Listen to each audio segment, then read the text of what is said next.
Jayant Basumatary ji. Thank you sir, आपने मुझे बोलने का मौका दिया। बहुत स्पीकर है, काफी स्पीकर है,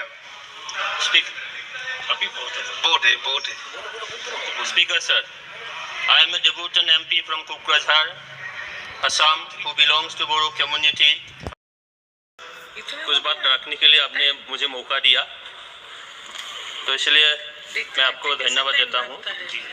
मैं माननीय प्रधानमंत्री श्री नरेंद्र मोदी और वित्त मंत्री श्रीमती निर्मला सीतारमन जी को अपनी पार्टी यूपीपीएल की ओर से बहुत बहुत धन्यवाद और बधाई देता हूं कि उन्होंने इतना प्रगतिशील और आत्मविश्वास बढ़ाने वाला बजट पेश किया है। बजट में उत्तर पूर्वी क्षेत्र के लिए 5,900 करोड़ रुपए की बड़ी घोषणा की गई है, जिसके लिए मैं आसाम और बोडोलैंड के लोगों की ओर से उनका धन्यवाद देना चाहता हूँ। बजट में बोडोलैंड टेरिटोरियल काउंसिल, जो कि एक 6 शेड्यूल काउंसिल है, इसके लिए माननीय प्रधानमंत्री जी के नेतृत्व में वित्त मंत्री जी ने 174.66 करोड़ रुपए जारी किए हैं, जो कि पिछले बार से 74.66 करोड़ अधिक है। देश में टी बोर्ड के लिए बजट को 5 गुना बढ़ाया गया है और इस वर्ष 721.50 करोड़ जारी किया गया है, जो आसाम के चाय उत्पादकों के लिए बड़ी मदद है। बजट में प्रधानमंत्री चाय श्रमिक योजना में 1,000 करोड़ रुपए आसाम और बंगाल के चाय मजदूरों के लिए एक बहुत बड़ी घोषणा की है। माननीय सभापति जी, आसाम राज्य को 38,174 करोड़ रुपए जारी किए गए हैं, जो कि राज्य के विकास में अधिक सहायक होंगे तथा आसाम के ट्राइबल इलाकों के विकास के लिए प्रधानमंत्री जनजातीय उन्नत ग्राम अभियान योजना लाई गई है, जिससे आदिवासी इलाकों में विकास तेजी से हो सकेगा। नरेंद्र मोदी जी द्वारा सहकारी क्षेत्रों में निरंतर विस्तार देकर ग्रामीण अर्थतंत्र को मजबूत बनाने का काम किया जा रहा है। बजट में राष्ट्रीय सहकारी नीति के निर्माण की घोषणा देश में सहकारी आंदोलन को सशक्त बनाने और जमीनी स्तर पर इसकी पहुंच को मजबूत करने का काम करेगी।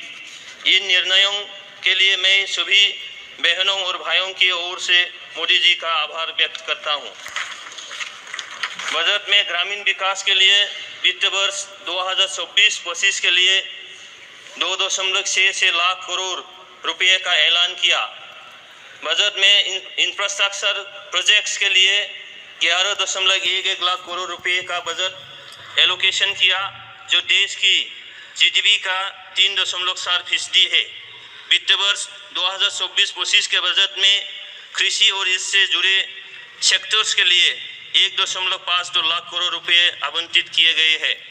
शहरी और ग्रामीण क्षेत्रों में 3 करोड़ किफ़ायती आवासों के निर्माण के लिए सहायता, छोटे और मसले उद्यमों को कर सहायता प्रदान की गई है।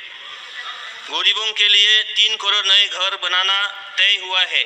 जनजातीय उन्नत ग्राम अभियान सेचुरेशन अप्रोच के साथ 5 करोड़ आदिवासी परिवारों को मूलभूत सुविधाओं से जोड़ेगा। इसके अलावा ग्राम सड़क योजना 25,000 नए ग्रामीण क्षेत्रों को ऑल वेदर रोड से जोड़ेगी। इसका लाभ देश के सभी राज्यों के दूर दराज गांवों को मिलेगा।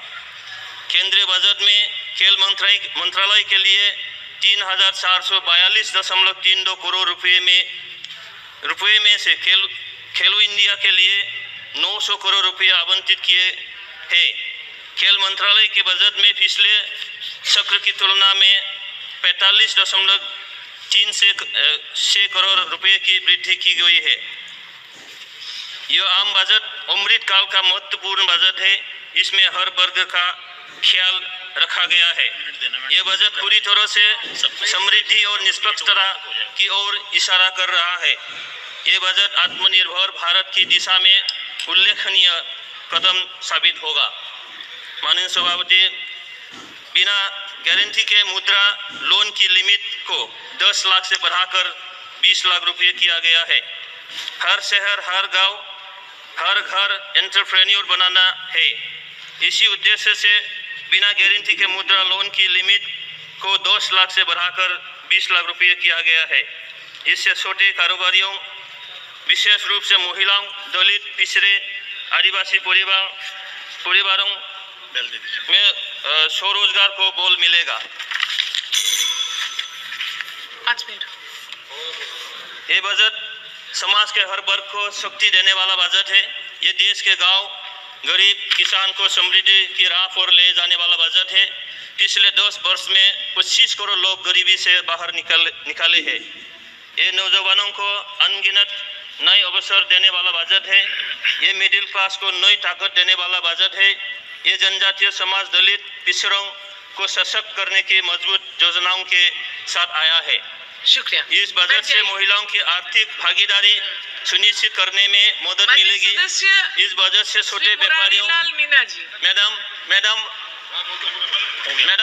संसदीय कार्य मंत्री से हमने बात हुई है। मैडम, हाँ, हमको सिंगल मेंबर वालों को आप बोलिए। सबसे पहले मैं लोकसभा क्षेत्र दौसा की जनता का